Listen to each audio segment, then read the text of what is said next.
Meus queridos alunos, agora está aqui o professor Beto com vocês. Como passa rápido, né? Como essa primeira unidade passou rápido. Nós já encerramos a primeira unidade. Hoje nós já vamos fazer a avaliação da primeira unidade.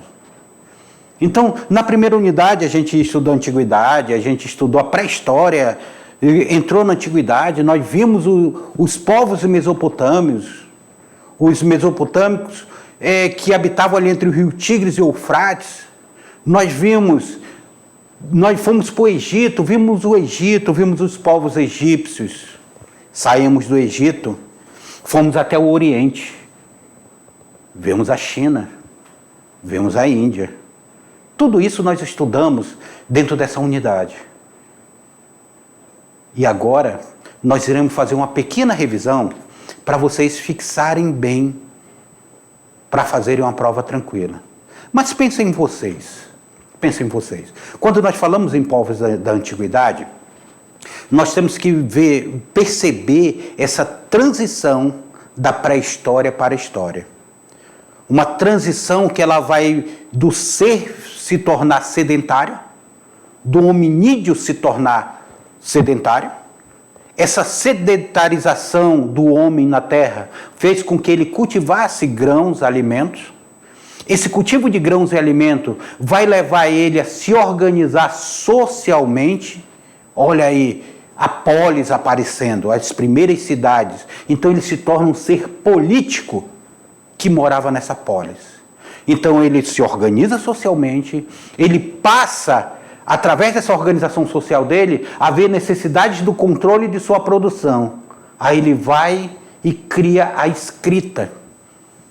A criação da escrita, cuneiforme, depois os hieróglifos, o hierático, a escrita chinesa, a escrita indiana. Tudo isso nós vamos dar uma olhada nessa aula de hoje, vamos fazer uma revisão. Vamos lá, a aula de hoje, aula 18.1, revisão geral da primeira unidade para fazermos a nossa prova.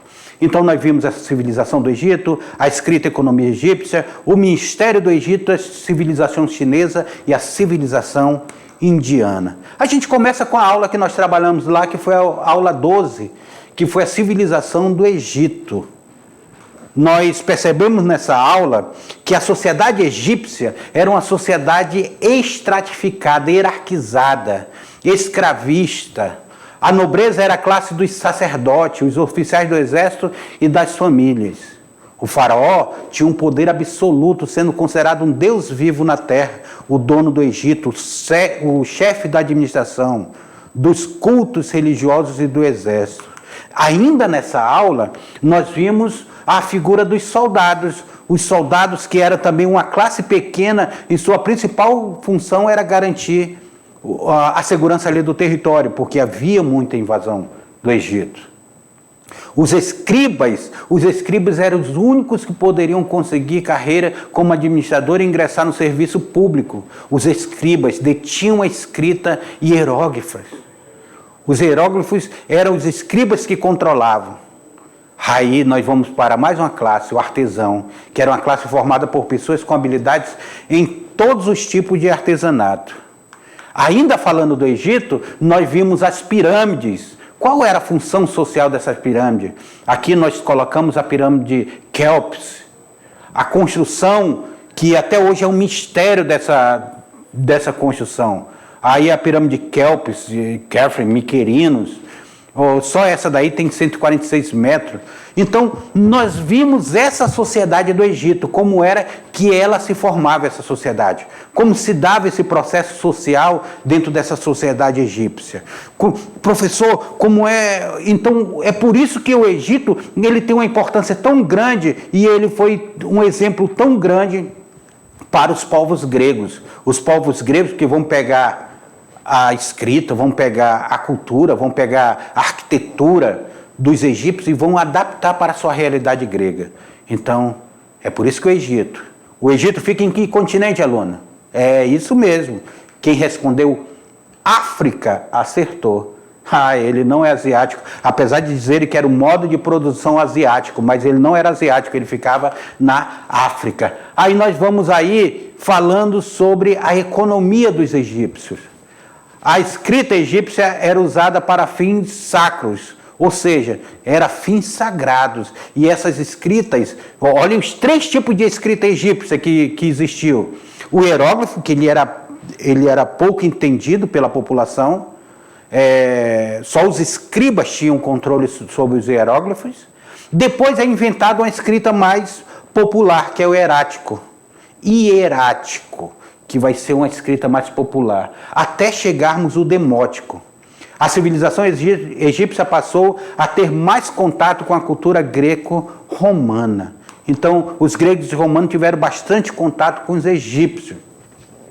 O hierógrafo, que tinha esse papel religioso aí nas lápides dos faraós, nós vamos observar o hieróglifos. Os sacerdotes, a realeza e altos cargos e os escribas conheciam a arte de ler e escrever esses sinais sagrados. Todos sabiam ler hieróglifos no Egito?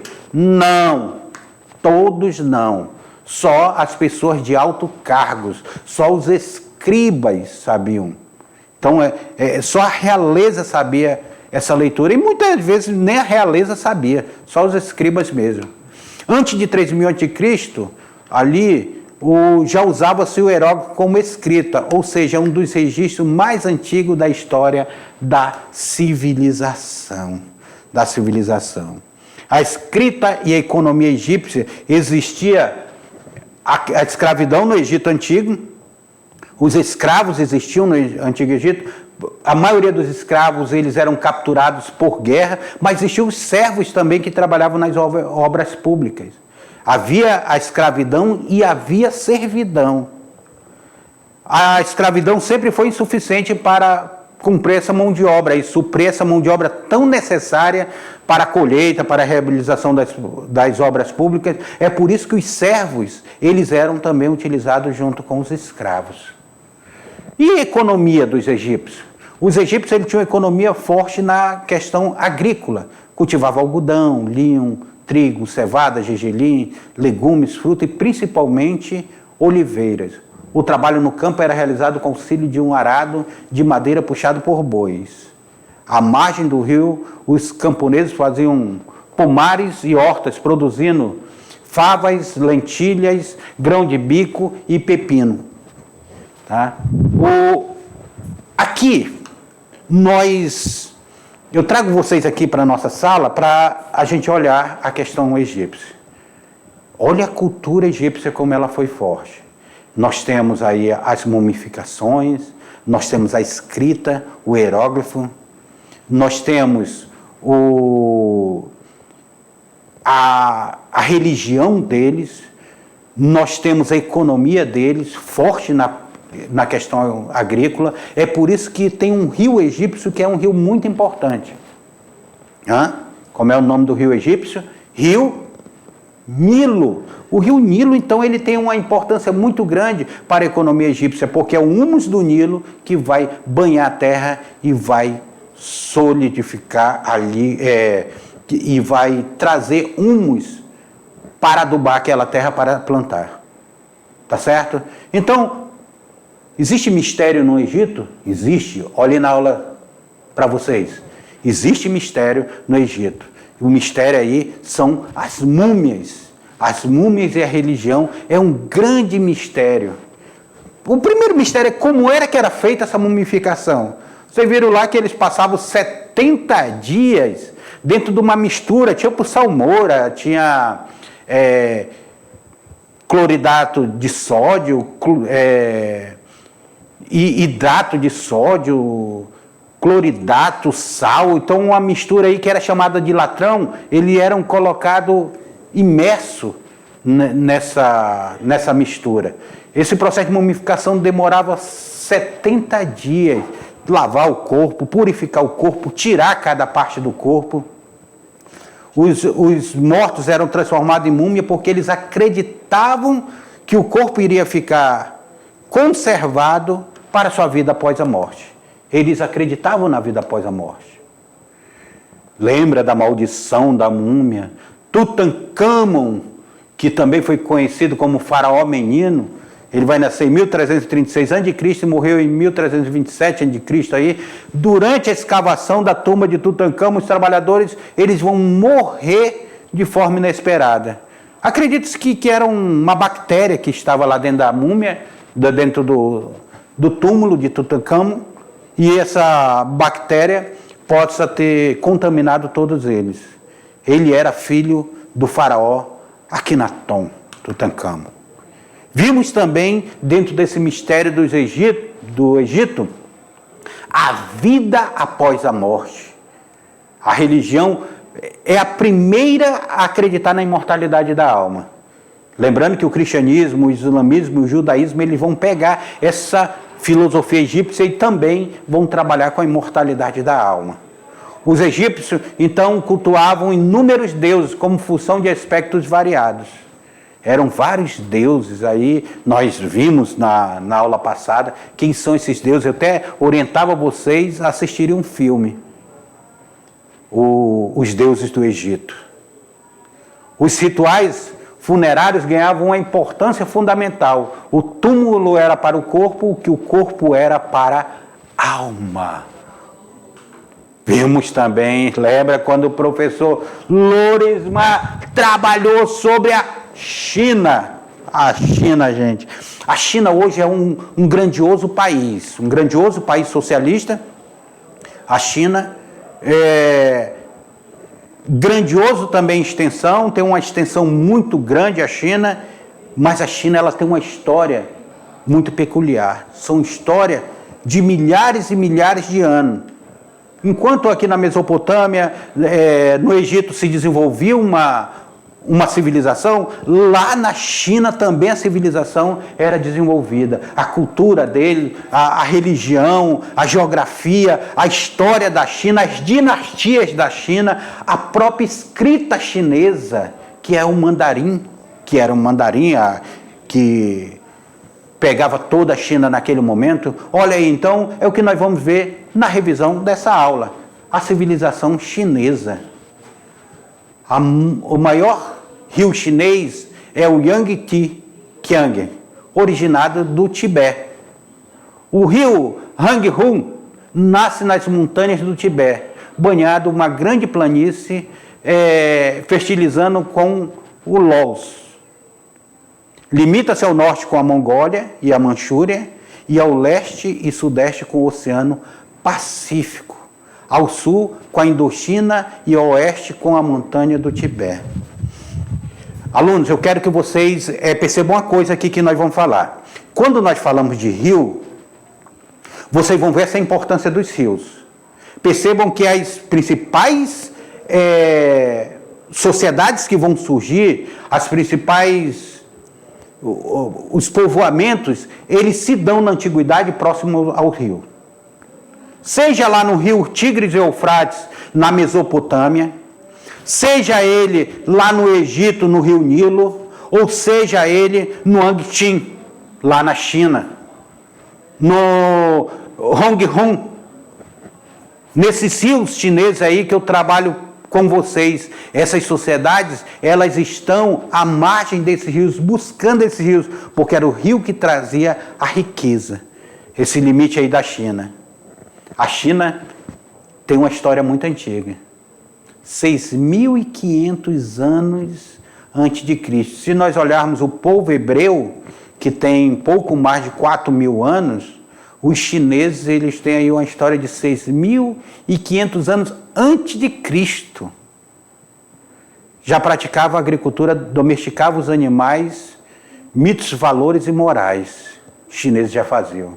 Segundo a lenda, Yu, o Grande, foi o primeiro imperador que viveu no século 23 antes de Cristo. Yu domesticou o Rio Amarelo, ensinou seu povo a tecer redes para caçar, pescar, arte da adivinhação, diques e canais de irrigação. É ele também, ali, que nós vamos ter, a partir daí, nós vamos ter a religião. A base da religião chinesa era o budismo, com o maior número de seguidores, em torno de 150 milhões de pessoas seguem o budismo. Só que hoje a China ela é um pouco dispersa. Depois da Revolução Socialista, ela se desprendeu um pouco dessa questão religiosa. A escrita, a língua oficial da China é o mandarim, utilizado por 94% da população. Xi Jinping foi enterrado num monumental túmulo de 6.000 soldados de terracota em tamanho natural. Já assistiram a Múmia 2? Pois é. Assistiram aquele filme, a Múmia 2 lá? Que ele está lá e tudo na China, aí daqui a pouco aqueles soldados criam vida. Meu Deus do céu, os soldados de terracota. Então a gente vai ver aqui esses soldados de terracota, esse soldado de argila. É uma cultura muito forte aí. Agora vamos para outra civilização? A civilização indiana. A geografia da Índia, a história da Índia, as cataratas da Índia. Essa aula aqui, quando eu trabalhei com vocês, foi interessante nós observarmos, primeiramente, a geografia da Índia, que ela é uma grande península. Península, até reforço para vocês, a península são essa faixa de terra aí que ela é cercada em 3 lados por água, e um lado é ligado ao continente. Então, é uma grande península situada ao sul da cordilheira do Himalaia. A geografia da Índia ainda, ela limita-se ao oeste com o Mar da Arábia, ao leste com o Golfo de Bengala e ao sul com o Oceano Índico. Hoje, dividida em Índia, Paquistão e Bangladesh. Então, o Paquistão pega um pedaço da Índia, Bangladesh pega um pedaço da Índia. Hoje há uma divisão dessa região toda chamada Índia. É interessante, aluno, é interessante nós observarmos que quando nós falamos da Índia, ela tem uma coisa... A gente olha a população da Índia, que é muito populosa lá, o país. A Índia ela tem um processo histórico e foi devido à Índia que houve as grandes navegações, as especiarias das Índias Orientais. Lembra as Índias Orientais, que vocês vão ver em aulas mais lá para frente conosco aí, as grandes navegações. E os portugueses saíram atrás das Índias. Vamos lá. E deram ainda o nome de índio para o povo que eles acharam aqui. O Colombo achava que tinha chegado às Índias e chamou o povo que estava aqui erroneamente de índio. Esses povos indígenas, esses povos da floresta, esses povos originários da nossa região. Seguindo aí no slide... Aí nós vamos ver aí que a Índia ela tem 7.000 a.C., a população fixada no Vale do Indo. Cultivavam cereais, domesticavam animais. Em 2600 a.C. desenvolveu-se a cultura Harapiana, nome de uma grande cidade que prosperou no Vale do Indo. As cidades harapianas eram equipadas com um sistema de fornecimento de água e esgoto mais sofisticado do mundo. Eu mostrava para vocês aí essas harapianas aí, como era essa cidade na nossa aula. Os indianos desenvolveram um sistema de escrita chamado sânscrito. Esse sistema de escrita aí é porque as cidades, a formação da Índia era uma formação de pequenas cidades, pequenos reinos independentes, que era um grande mosaico e tinha um conflito muito grande entre eles. Nesse tempo, a civilização indiana deslocou-se para o leste ao longo do rio Ganges, e o rio Ganges que é considerado um grande deus para os índios, para os indianos. Tá? Meus alunos, a nossa revisão da aula, ela faz esse apanhado Nós nem colocamos aí para vocês, dentro dessa revisão, a pré-história, mas para vocês entenderem como a civilização que ela foi se desenvolvendo, ela foi aparecendo, ela foi se tornando sedentária, ela foi produzindo. Primeiramente, nós estudamos ali as civilizações da Mesopotâmia, depois nós viemos para a civilização do Egito, vimos a cultura do Egito, como ela se desenvolveu, fomos para a China para ver a cultura chinesa e chegamos à Índia. Tudo isso serve, esse conhecimento, para nós entendermos quem nós somos hoje. E daqui a pouquinho vocês irão fazer uma prova e pensem, qual é o papel de vocês hoje na sociedade? Eu desejo para vocês uma excelente prova e até a próxima aula.